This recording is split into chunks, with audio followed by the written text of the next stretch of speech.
Good afternoon. It's Tuesday, the 2nd of August 2016, just after 1 o'clock. Welcome to UK Column News. I'm your host, Brian Gerrish. With me in the studio, Justin. Hello, Brian. Hello, Walker. everyone. Hello. Justin has been doing a great deal of work recently with the British Constitution Group, and we'll shortly be hearing about that and what's planned for the future. We'll also be joined by live video Skype link by Alex Thomson with Eastern Approaches, and Alex will be reporting from the Netherlands. Well, the weather, I really don't want to talk about the weather because I drove into the studio this morning in grey mist and drizzle, and I just thought, well, here we are, the 2nd of August, midsummer. I came through some deep puddles today. Puddles, Yep. Okay, well, that's it. At least we don't have a water shortage, but presumably the global warming is caused by those naughty ground squirrels and beavers that the Telegraph brought to our attention some months ago. Well, let's kick off the news with serious issues, and that is that basically Mr. Trump's potential First Lady has apparently been caught with no clothes, the Empress with no clothes. And we're not going to make a great deal out of this, but it's very interesting that people are beginning to research who this lady is. Is she material for a First Lady? Well, a few naked pictures, and that's not a problem these days. I'm just trying to imagine a naked picture of Hillary Clinton. I don't want to go there. Please not. You don't want to go there, but I No. will say somebody did make the comment over social media that we shouldn't be too hard on Melania Trump, because she was the one who had to see Mr. Trump with no clothes. So we've brought a smile in at that. Let's get on to serious matters. Now, Justin, you've been doing a great deal of work to invigorate the British Constitution Group. Yep. And the theme which is coming to the fore is to restore the rule of law. That's the main initiative. With the key thing here that all are equal before the law. And as we're going to certainly see in today's news, we are certainly not all equal before the law. And I'm looking at that carefully. I think there's an L missing there. Apologies for that. No, we'll let you off. Well, okay, the message is the key thing. But of course, what we're seeing is a complete breakdown of law and order in this country. We've got courts which are simply being run by judges to their entire satisfaction. We're seeing juries pushed out of the picture. We're seeing the public actually barred from entry into courts. And of course, people who go to court seeking proper justice are being denied. Now, at the recent event in the Punch Bowl, Sunday just gone, there were a number of speakers. We've labelled this, it was invited campaign, it was invited campaigners, it was very well attended, it was good-humoured, it was well-informed, it was positive. And this was a lead up to the Autumn Convention on restoring the rule of law and essentially, you've said, tackling the endemic corruption in the United Kingdom. Now, Guy Taylor was speaking here, and as always, he was very humorous. But we also had former police constable John Hurst, who, of course, is so knowledgeable about the Constitution and common law, and he had some very good words to say. And also, we had other speakers who were quite happy to stand up from the floor and talk about what they knew were going on. That was David Pidcock. David Pidcock. An old campaigner. He really has, he's been campaigning for 50-odd years on money reform and stuff, and he was really chuffed by what he saw. It was an endorsement of what he's done in the past. He knows now the next stage is coming when we are literally going to take back control of our country by the rule of law. Right.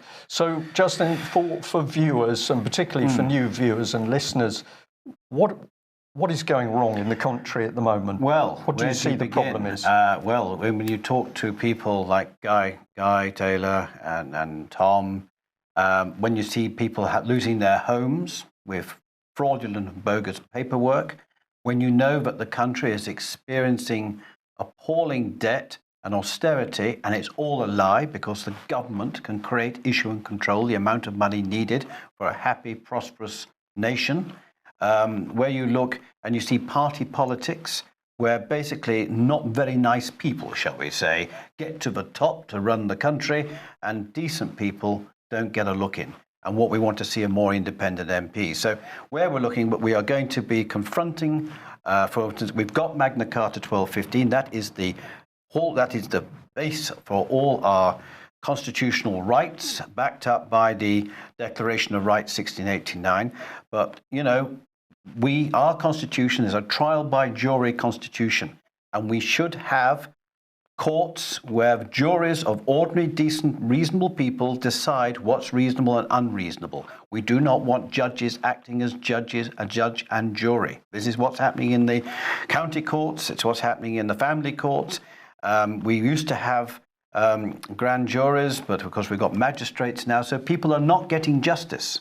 Right. They are, basically there's a financial economic system that's embedded itself through the City of London in our country, and that system is literally, by deception, taking steps to remove us from our common law and to impose upon us Napoleon law, whatever you want to call it, the law of the sea, many different names. So basically where you are guilty until proved innocent, you have politically appointed judges, you do not have proper juries, and if you did have a jury, the judge controls the jury, habeas corpus you don't have, etc., etc., etc. All our most basic and fundamental rights don't exist. And what's happening is they are literally, the police don't understand common law properly, the academic world don't understand common law, or they don't want to.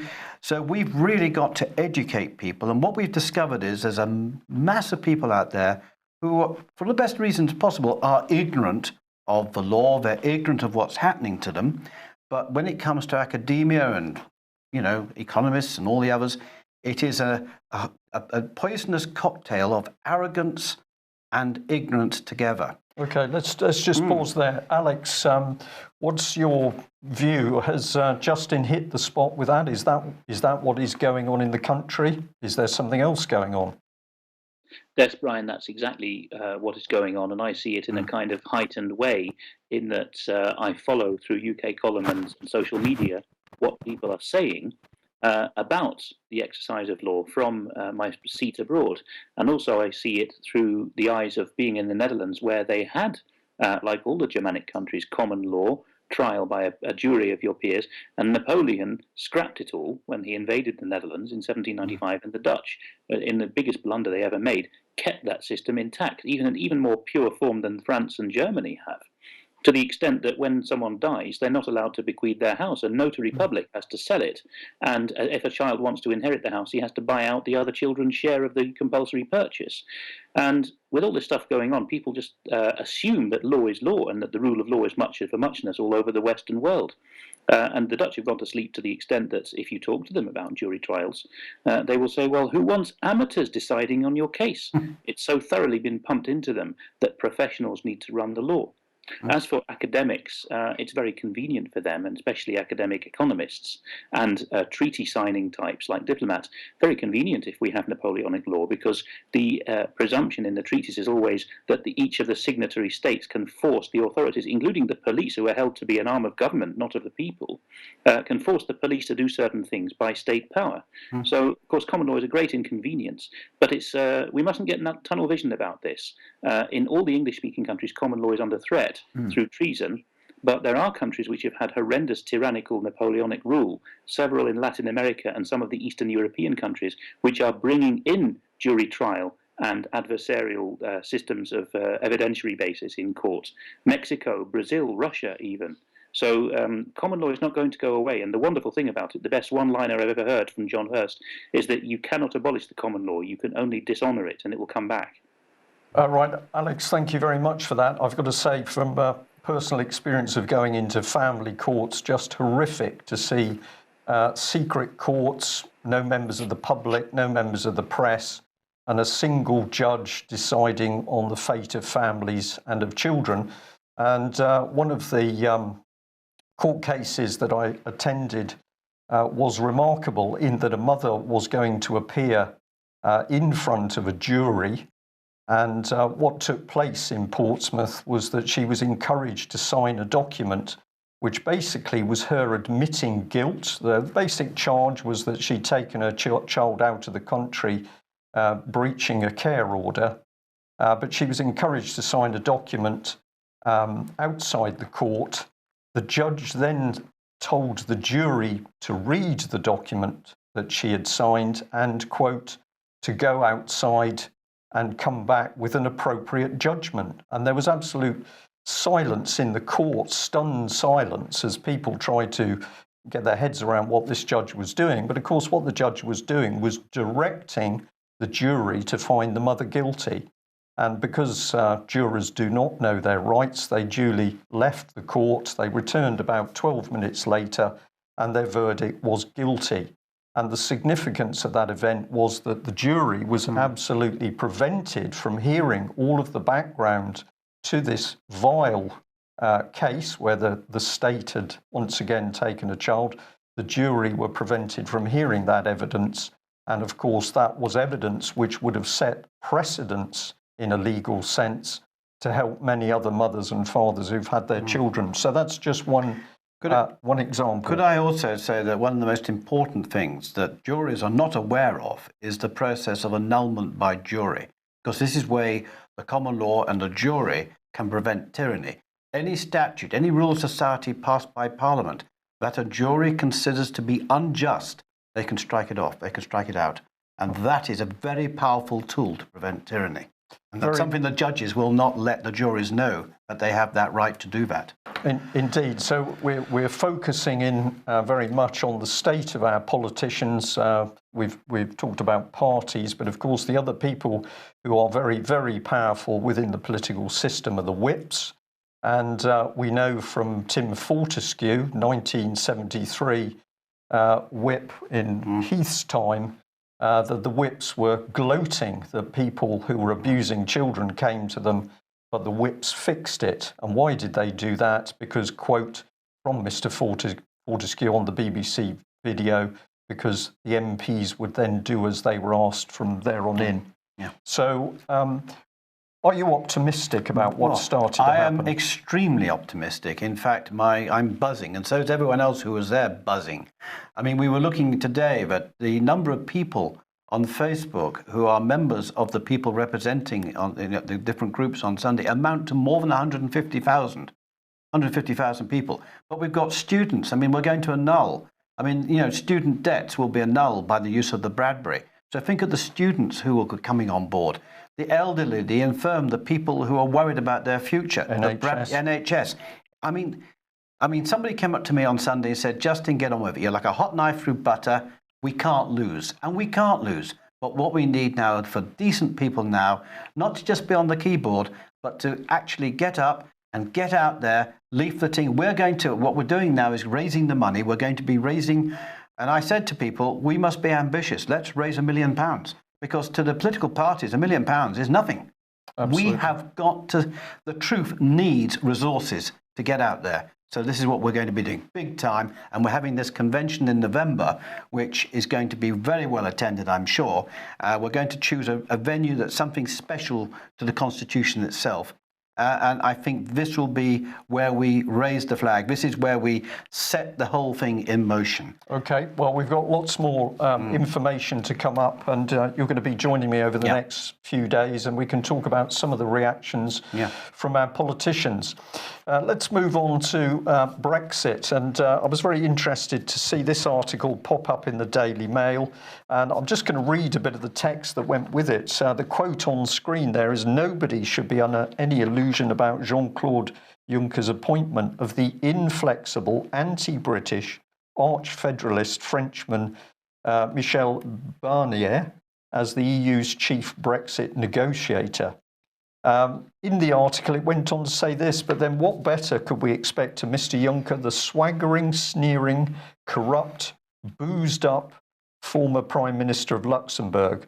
Forget the threats to jobs on both sides of the channel. All that matters to this little tyrant is the European project, which has kept him and his fellow members of the EU elite in fine wines, never mind that it's ruined countless livelihoods. So this is some pretty heavy criticism coming out to the fore, to which I say, isn't it remarkable that our press and media didn't seem to understand some of these problems over the last, whatever it is, 20, 25 years. Alex, do you think that this is more propaganda from the press, or is something starting to come undone in the European project? Certainly things are becoming undone and unstuck in the European project, and there is no denying that continental press and TV and social media from here all the way over to the Russian border are saying this isn't working, and several countries now have an apparent majority of people wanting a referendum at least on getting out. But having said that, Brian, you're quite right too that the propaganda is not to be taken seriously. I mean, this is the Daily Mail, which, like all these other papers, like the Daily Telegraph, is trading on the idea of being the spokesman for Middle England, for the middle-class Eurosceptics, and yet has these great big articles on lifestyle stuff for people that are very much of a different demographic, increasingly so. And let's not forget that the Mail on Sunday, a paper with a very checkered history of doing hatchet jobs on sections of society, came out the Sunday before the referendum with a cartoon of the British Lion proudly straddling the world, standing with one leg in Britain and one on the continent, and calling it the best of both worlds, and telling the Mail on Sunday voters to vote Remain. So what's going on there? Yeah. Well, we've got to be very cautious about what's happening. A little bit of feedback, I think, there. No, that's okay. Let's have a look at this, and credit to Mike Robinson, because he flagged up this gentleman, Anatoly Kaletsky, a couple of days ago, because this man was basically saying, well, never mind that people have voted Leave. What you need to do is talk to them and convince them that the policy was right in the first place. So he said the essence of democratic politics is responding to public dissatisfaction with policies and ideas, and then trying to change the judgment of voters. This is how numerous referendum outcomes in France, Ireland, Denmark, the Netherlands, Italy and Greece have been reversed. Never mind what the people say, let's use a little bit of manipulation on them, and we can change that. So have a look at this one, because we've got the Express here. The article is Downing Street rejects threat made by unelected House of Lords peers to block Brexit. But this is the key quote that I picked up. It says, one fellow Tory peer told the Times, the first step is to establish the public weren't given the correct information and show that they were led to believe things that weren't true. So here we have blatant political manipulation to say, well, the public, you didn't get it right, and we're now going to convince you as to how it should be. I'm hearing back from some of my contacts that Article 50 is not going to be triggered for some considerable time, and that something or some things are going to happen which are going to shape public opinion into thinking, oh, well, perhaps we made a mistake with this referendum. I think we better call for another one and have a reconsideration and get ourselves back under the umbrella and the protection of the European Union. Right, so 17 million people vote to come out, and those people are to be ignored. Well, we saw it in Ireland, didn't we? If you don't vote the right way, you have to do it again. Just vote the right way, remember?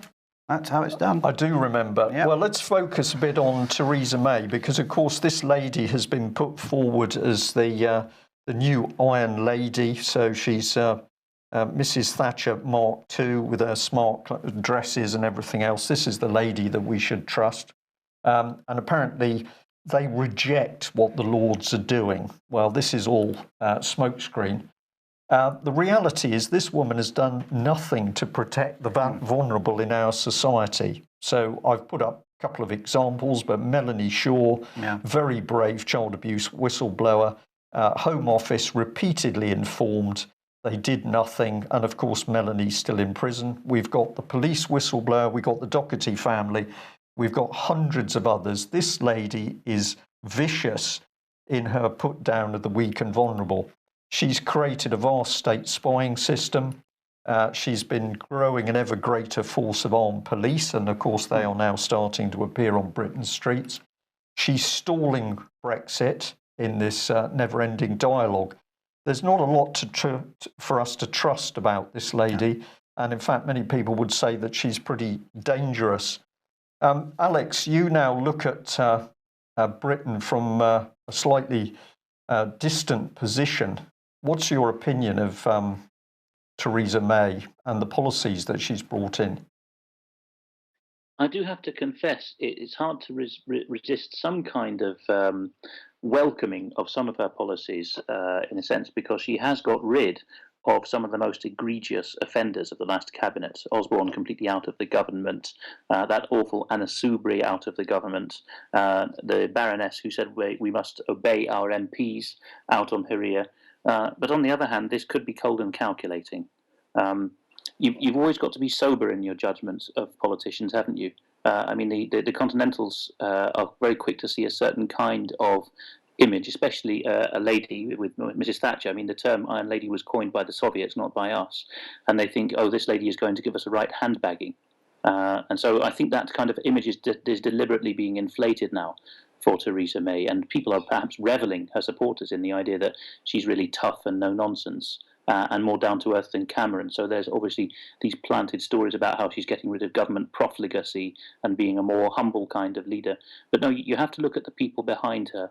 Who has she retained in post who shouldn't have been retained? What does she actually know from her record of past speeches about our way of life, our customs, our laws? Has she acknowledged some injustices and abuses that have been flagged up to her? And on that score, I have to say I'm not optimistic at all. No. Well, let's bring in a bit of the BBC's manipulation. Now, this article relates to Scotland. This is a family, the Brain family, who are Australian and are about to be deported from Scotland. But they've had huge support from Nicola Sturgeon. And now we've got the BBC with a massive article that actor Tom Conti is going to pay £3,000 to prevent them being deported. It's all terribly unfair, apparently. And if I can just bring in the other one here, the BBC have shown absolutely no interest, in contrast to the threats of and harassment to the Docherty family, who lose their children for simply reporting abuse. And I've got to say, it seems that it's obvious what is going on here, that the BBC is muddying the waters in order to protect the abusers of children. They've had an internal investigation, they've cleared themselves, and now they're working extremely hard to clear other people who've been accused of the abuse of children. This remarkable couple, I'm going to bring them up on screen, Janice and Brian Docherty, literally in fear for their lives. They're living in Ireland at the moment. They've had to leave Scotland because of the threats and intimidation. Their children taken at gunpoint. Why? Simply because they reported a man who they believed was a paedophile. They haven't abused their children, harmed them, neglected them. They are now living in fear, and nobody will talk about this case in Scotland, but the First Minister will support the Brain case. And let's have a look at a letter that's been written to this is the Irish Justice Minister, Frances Fitzgerald. And a lady has written to her, which I'll try and read out the key parts of this letter. Now, Mr. Colgan is her secretary, so it's an open letter. The Justice Minister's apparent endorsement of the lawless persecution of the Docherty family. It says, thank you for your email on behalf of Ms. Fitzgerald. And this is the meat of the text. Early in 2015, a judge in an Irish court dismissed allegations against Janice and Brian Docherty and ordered all persecution of this law-abiding couple to cease forthwith.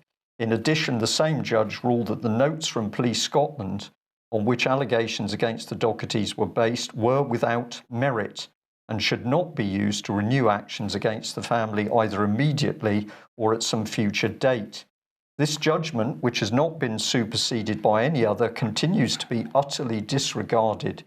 In direct defiance of the judge's decision, the Docherty children were once more taken from their loving home and put into care on the 17th of December 2015, while their parents continued to be hounded on the basis of notes which have been declared in an Irish court of law to be fraudulent and worthless. Bearing in mind Miss Fitzgerald's remit, which is to uphold the rule of law in the Republic, why is she permitting the decision of an Irish court to be held in open derision? Why are those who are so clearly defying an Irish judge's ruling not being charged with contempt of court? And if I bring it on, 2, the Dochertys have petitioned for habeas corpus in respect to their children under Article 40 of the Irish Constitution, and their petition has been granted by the High Court.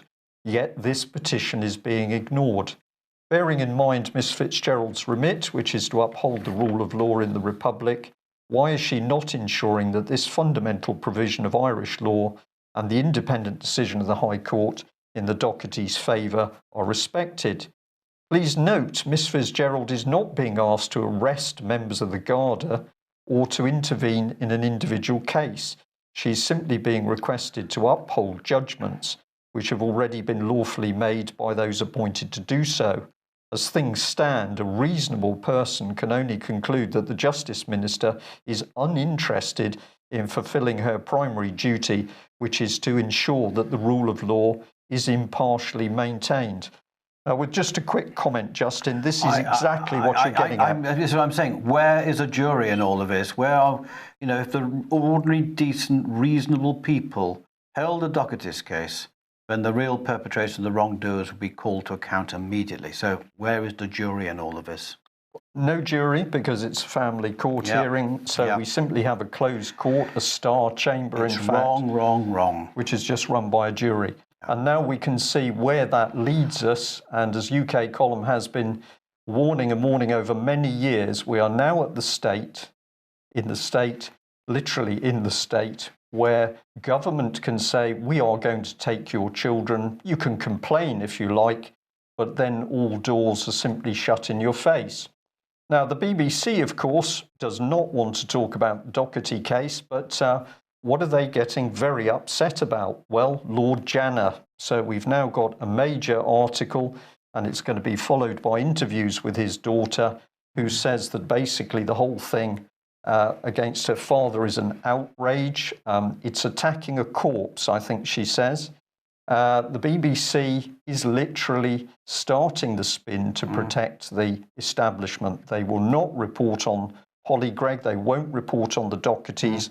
They won't report on Melanie Shaw, Mickey Summers. And ITN are just as bad because they too refuse to go anywhere where the truth is. They certainly do refuse to go where the truth is. So we've listed some of those cases there.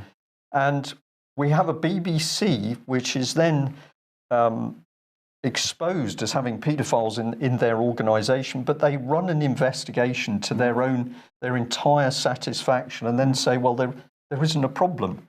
And the public is supposed to believe this, the same public that's paying the 3.65 billion to run this operation. Alex, the BBC seems to have some weaknesses. You could say that, Brian, but it's the first and best in the category of national propagandist. It's one of the many ways in which we British do things to the envy of tyrants all over the world. I mean, one thinks back to the period when Churchill was banned from the BBC's airwaves because some BBC bod had decided in the mid-30s that he was just a bit too extreme. We don't want his voice, so he had to go to Normandy and address the nation on long wave from a private French station. And much has continued in that mould. The German two state propagandists, ARD and ZDF, are, as of a couple of years ago, funded by a universal tax because the Germans realised the BBC's problems with licence fees. Okay, less in Germany where the police can batter your door down and you don't need to go through the common law channels. But still, the Germans decided that universal tax was the way to go. And so people are obligatorily funding this stuff now. And the editor of the ZDF has admitted, and again, I think in this he's just acknowledging openly what the British do privately. He said, well, we take our orders from Merkel. We report on things that Merkel wants us to report on. So no, the BBC has plummeted, really. BBC World, which used to be the flagship output, has been fully spun off and privatised, and people are openly contemptuous of it. Even the Americans, who are slightly less well served with their media market, have realised it's a con job. So no, I mean, the BBC stock has really fallen. Probably that's why they're having to recoup their money through outlets like BBC Monitoring and BBC. Well, Media Action apparently doesn't raise any money, but it certainly does some things abroad which are questionable. One of the actions that the rule of law movement, or whatever we want to call ourselves, is going to be doing is challenging the BBC to a level playing field of live debates where we have issues of historical proof to put before the people, and let's see how they wriggle. I think there'll be a silence and a closing of doors, but the idea is absolutely right. Yeah. Let's just remind ourselves, of course, of the dirty dealings in the background. I've just chosen one of many articles. This is CBS News, but back in 2015, They were saying this in 1986. Anthony Duff, director of Britain's premier domestic spy agency, that's MI5, told Margaret Thatcher's cabinet the risk of embarrassment from publicising a politician's suspected child abuse was greater than the danger he represented. So there we are. That is how the British state controls its politicians. That's how the British state then covers up the abuse of children to ensure that nothing should disrupt that very clean-cut, polite, suited political agenda. Well, what better description than for David Cameron? So let's bring him in because, of course, we're now beginning to forget about Mr. Cameron. But a few articles have popped up recently saying, well, let's just remember what this man has done and who he's been given honours to. To me, this seems to be the style of this man. Of course, he denied that there was any child abuse going on in Westminster, and I am deliberately pushing this subject because this is the engine of corrupt politics. He didn't really care if there was anything going on, but he did want to bomb Syria, but he wasn't particularly worried as to what would happen to the children displaced by the war.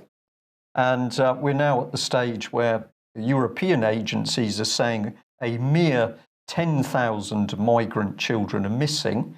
We've got a mere 300 in the UK, and a wall of silence from David Cameron, which says, who cares? But his hairdresser, Raffaella Claudio Carbosiero, if I've pronounced that properly, is clearly worth more than the British public, because good old Lino, as he's known, who cuts hair for Madonna, Jason Donovan and the X Factor crew, he's important, so David made sure that he's got a gong. This is obscene, isn't it, Justin? It's totally obscene. And I would like to make place on record now, I do not want a single honour. When we succeed, I don't want the state giving me any gongs or anything. You don't want a corrupt state giving you honours? No, please. Okay. No, I'm have it on public record that I don't want any gongs when I get buried. I'll arrange it. Okay, well, let's have a look at the state of Britain. And, of course, armed police is a subject which comes up more and more. So we've got the Express here with a major article saying that the police have been beefing up their counter-terror squad to be permanent standby amid terror fears. Counter-terror police officers armed with guns are now on standby 24 hours a day amid fears of a terror attack on London. Counter-terror police officers armed with guns. Sorry, I've got to repeat there. I beg your pardon.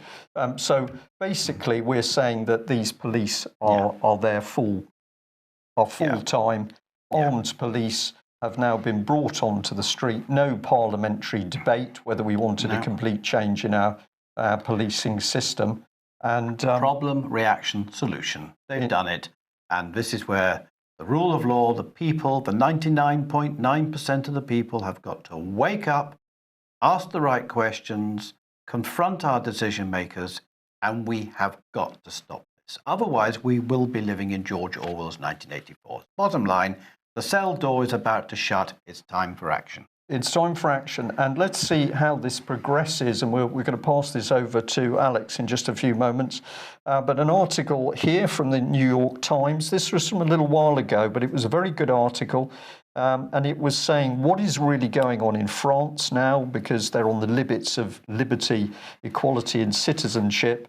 And those are the headings of the article as the New York Times starts to pull apart the descent of France into a controlled police state. And I'm going to follow this in a couple of seconds by what's been happening on the cross-channel ferries.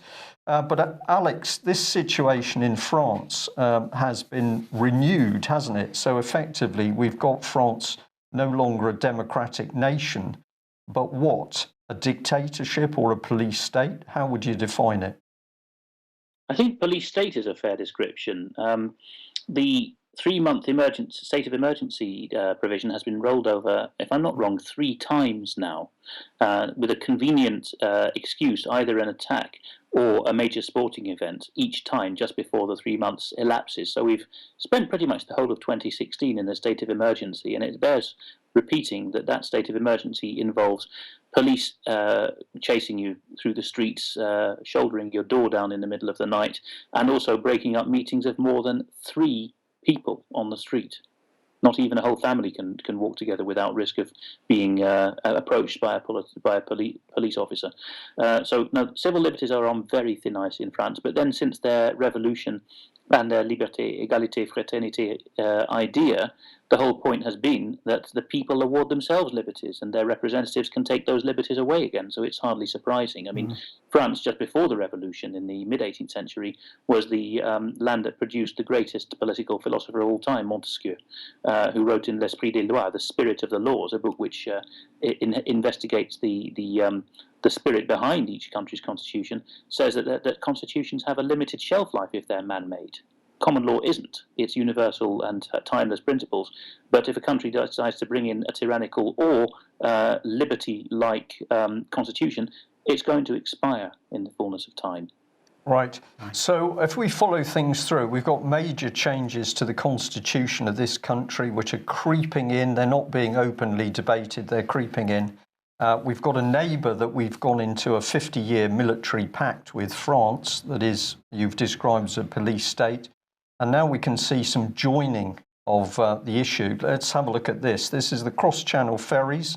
And what's been happening is that basically they've been used to have exercises where armed French sea marshals have been dropped on the boats by helicopter in order to show that they can bring armed police in a hurry on board to the ferries.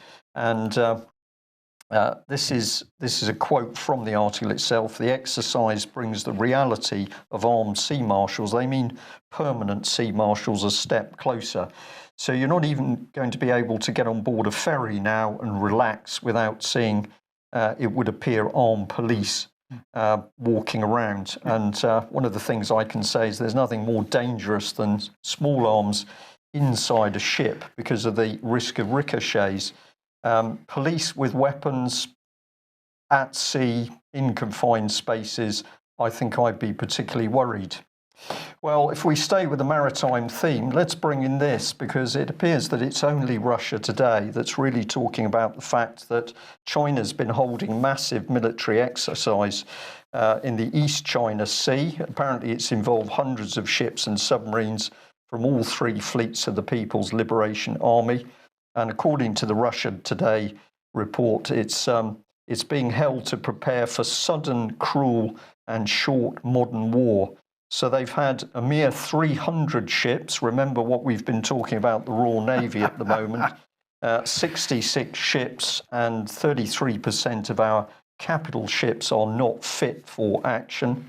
The Chinese here mobilising 300 ships, fighter planes and troops, together with exercise of coastal defences. Alex, the Chinese are starting to flex their muscles, and of course we've had the sparring in the China Sea with the Americans, but it seems that the Chinese are now really coming to the fore to say we are a nation that you have to take notice of. Oh, yes, Brian, and the Chinese have patience and determination. I mean, I know it's the old stereotype of the inscrutable Oriental, but it's so true. They think in terms of centuries and millennia. They think of the whole rise of the West since about 1500 as a kind of blip, an aberration in history, and they've patiently tolerated it, including Matheson and his HSBC cronies looting them and bleeding them dry in the Opium Wars in the 19th century and forcing these treaties on them. They've grinned and borne it. And now they're suddenly coming active, and you see it with the diplomacy, with even Her Majesty deliberately being overheard saying, weren't the Chinese awfully rude to us on the last state visit? And you see it with this muscle flexing. I mean, the Chinese don't do that until they're quite confident that they have pretty much superiority. And so if they've got superiority over the US Navy and the Western Pacific and the Sprattleys, then that's it, really. There's equilibrium, and we no longer have a single superpower. We have what the Russians call a multipolar world. Incidentally, that 575 ship that was in the illustration, I don't know whether you would call that a large frigate or a small destroyer, but it looked a pretty nifty piece of equipment with a nice narrow hull and long bow. We don't have anything like that, do And can we? it operate in warm waters, unlike ours? I would suspect it can, and the feedback that I have had on Chinese ships, and of course there was a visit a little while ago of Chinese ships into Portsmouth, was that everybody was very, very impressed at what they were looking at. So yes, you're making a point that at the moment we've got Britain as supposedly a world power reduced to the state where it can't build a working warship, which is quite incredible. But let's follow through the China theme, because Russia Today also had this story, which I found fascinating, which is apparently that a Chinese gentleman, Kun Shan-chun, a naturalized US citizen, has been charged with acting as a Chinese agent. And one report made big of the fact that he was an FBI employee and he'd had access to top secret material, but he'd been spying and leaking sensitive information to China. But if you looked a bit further, it then seems to be that the panic is because he's been passing over so-called secrets from Monsanto and DuPont in regard to genetically modified seeds. Oh, now, dear. why the Chinese would want to steal this sort of technology, I would have thought they would have been disassembling the seeds in order to see how to prevent the spread of GM crops. This is the big picture coming here. Big picture coming up. Alex, I'm just going to come back to you again on this one. Have you any idea how the Chinese view GM products? There is a terrible cynicism in China with regard to the duty to provide good, nutritious food to each other. And it comes from this Confucian idea that all your loyalty belongs to the in-group, which at its narrowest is the family and the clan, and at its widest is the nation. And beyond that, who cares? I mean, you remember all the milk powder scandals of the last few years where milk powder was being pumped full of useless nitrogen and so on, and even worse stuff, simply to make a quick buck. I'm afraid, much as I esteem the Chinese for their great intelligence and long history, there is a really cruel streak to them.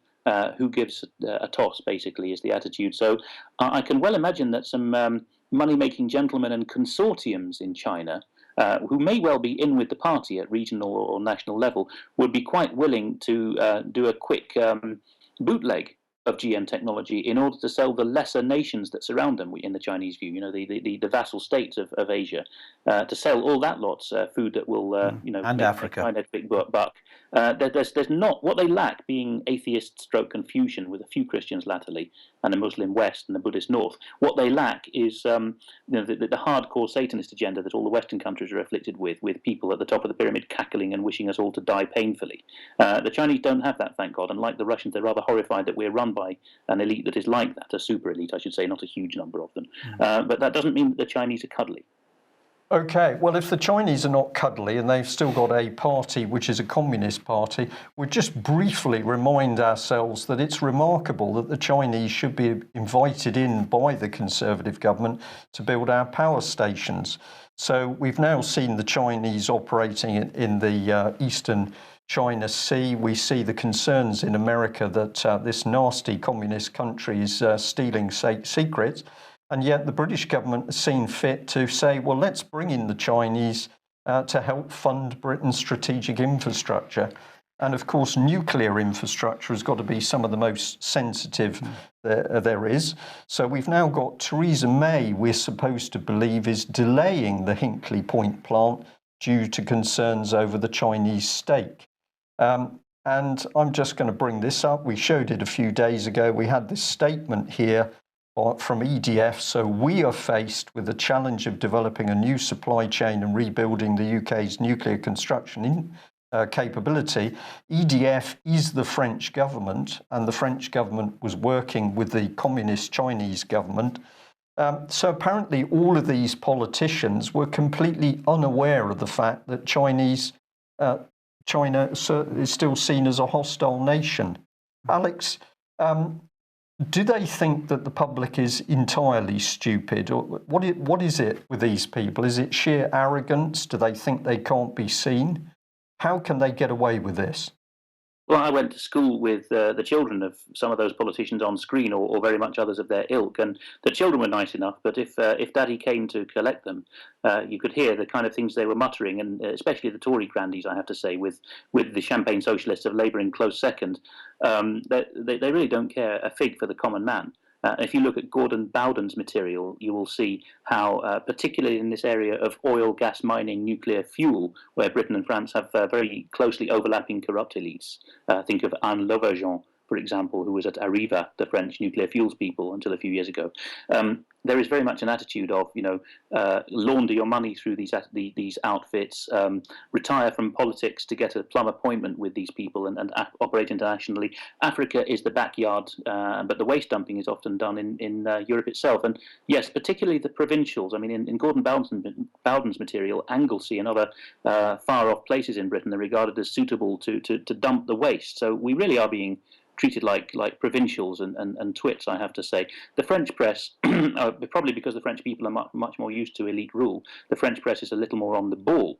And in this matter, it was reporting last year that cheap Chinese steel, never proven for as safe in nuclear fuel technology, was going to be used in Hinkley Point and in others of its category, including back in France. Could I just make a very, very quick point and say that the Bradbury Pound would pay for any infrastructure projects like this, and we don't need to go to any other nation?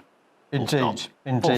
But that's a little bit too complicated for some of our politicians, as we will discuss in the coming days. I could not resist this, but as I trawled the internet looking at news this morning, up popped an advert for the Royal Navy. This was a screenshot that I got very quickly.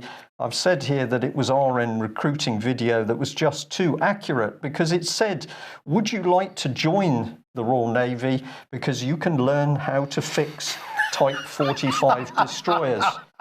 So this is the state of our armed services, and I put out a challenge that I'm still waiting for the more senior Royal Navy officers to wake up. Some of them are beginning to stir from their slumber, but apparently they're still unaware of this. I don't know whether it's old age creeping up or too much golf. I really don't understand your problem here.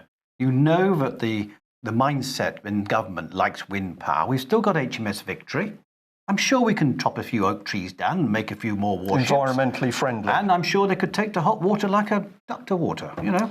I think we might have a solution. David Ellis, of course, yesterday when he was with us, was talking about other ships of some vintage which seem to work. Well, let's switch subject. Alex, you pushed out a particularly interesting tweet about the situation in Turkey. We'll just pop it up on screen. And so here we are. The economy minister, Zeybekci, if I pronounced that correctly, is talking about a US-backed putsch. Yes. And he's also saying we're going to do something pretty unpleasant. Well, this was 2 days ago. He was saying in the abstract that the putschists who were backed by the US would, quote, perish in 1.5 to 2 square meter pits in the ground like sewer rats. That's a direct quote. It was reported in a bit of foreign language press, but not much. But that would, in isolation, give the idea that we're going to make them die in foxholes. But a few hours later, it became apparent that at least one of the putschists who had died in the attempt had been bulldozed, or had his corpse bulldozed into a freshly dug cemetery. And although, yes, Turkey's a secularist state, you're not supposed to allow even prisoners of war's bodies or rebels' bodies to be dumped in a grave without asking their family whether they want prayers said. But that's what happened to this guy. So I think the 1.5 square meter, that's about 6 foot deep hole, isn't it? I think what he was referring to was graves, basically. I think he was suggesting that they would already be dead by the time they went into the pits. Right. So this just illustrates really that there is no side to root for in the Turkish coup. It's two lots of nasty, extreme Turkish nationalist Islamists, one lot who's seen through the US and one who hasn't. Right, one lot who's seen through the US and one lot that hasn't. So that's pretty interesting when we look at this article. I've got my eye on the clock, so I think we'll have to finish after this. But this is a report here from the Telegraph that apparently Barack Obama has ordered the US bombing of Islamic State in Libya. Now, from the article, it indicates that this has been a request from the United Nations. Well, they would certainly want more war. But we've got Libya wrecked already by the US and UK. terrorists were being funded by David Cameron and Foreign Secretary William Hague. There was some £240 million was transferred across to help the, I think they were the friendly terrorists, but money provided by the political system. Then we got Gaddafi murdered, which is to help bring on the West's ISIS terror campaign.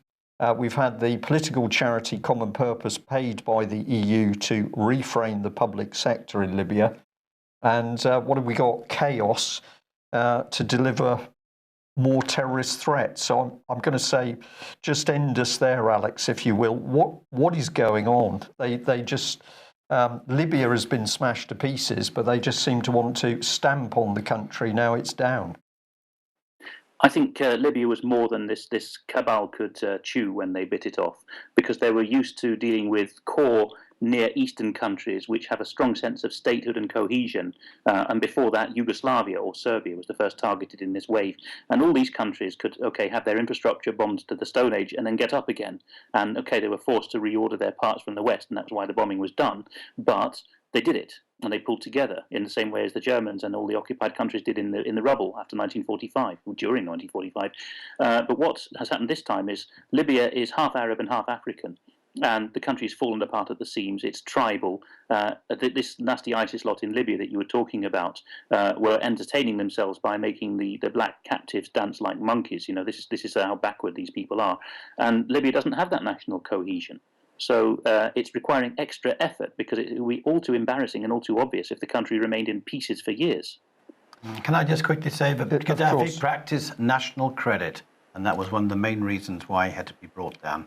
He wouldn't play with the central bankers. And he wasn't playing with the oil market either. So we're going to end on this picture, which I find particularly unpleasant and troubling, but we need to just remind ourselves, because, of course, it was the kiss of death from Tony Blair that was the major step on the road to the end of Gaddafi. I've labelled it here Gaddafi's big mistake. He confided in Tony Blair, the man prepared to deceive Parliament and the British nation over weapons of mass destruction in Iraq. So what's going on? We're back on the state of Britain's politicians. Justin, I'm going to say thank you very much for joining us, because, of course, you're putting forward the solution with the British We're certainly not offering hope, and we're certainly not offering change. We're offering solutions. Solutions. And Alex, a 30-second close. Yes, just that awful image of Blair. I knew about the Gaddafi rapprochement a bit before others, because we had internal briefings about how we done it. And Blair wasn't mentioned. It was always Britain rapprochement with Gaddafi. But oh, the smugness of those senior officers from various services, how far up themselves they were and how they congratulated themselves at Gaddafi. And I had no idea at the time, although I've read up about it since, Gaddafi was a Pan-Africanist and a Pan-Arabist, and I've got no love for him as such. But he had a very solid proposition to get Western moneylenders out of the whole of Africa and the Middle East. So that explains that. Excellent. And I'm just going to end with a plea, and that is that somebody pointed us at this really excellent diagram of how the world's media works. These are the key companies listed: AOL, Time Warner, Walt Disney, Vivendi Universal, News Corporation, Viacom, and Bertelsmann. And of course, Bertelsmann immensely powerful inside Germany and the work of the European Union. I don't know where this diagram's come from, so I can't attribute it and say thank you to whoever's produced it. If any of our viewers can help us track this one down, I'd obviously like to acknowledge where it's come from, and I'd also like as much checking as possible to the validity of the information. But of course, what it is suggesting, and I'm sure it's correct, is that the world media is in the hands of sort of 6 major corporations. The global financial elite control it, and that's the bottom line to it, as they control so much else. So, Okay, well, that ends today's news. Thank you very much for joining us. If you like what we do, please consider taking out a subscription or making a donation to the UK column. And Justin Walker will be joining me over the next few days to talk about what really needs to be done in UK to start cleaning up Britain for everybody. Thanks for joining us. Bye-bye. Bye-bye.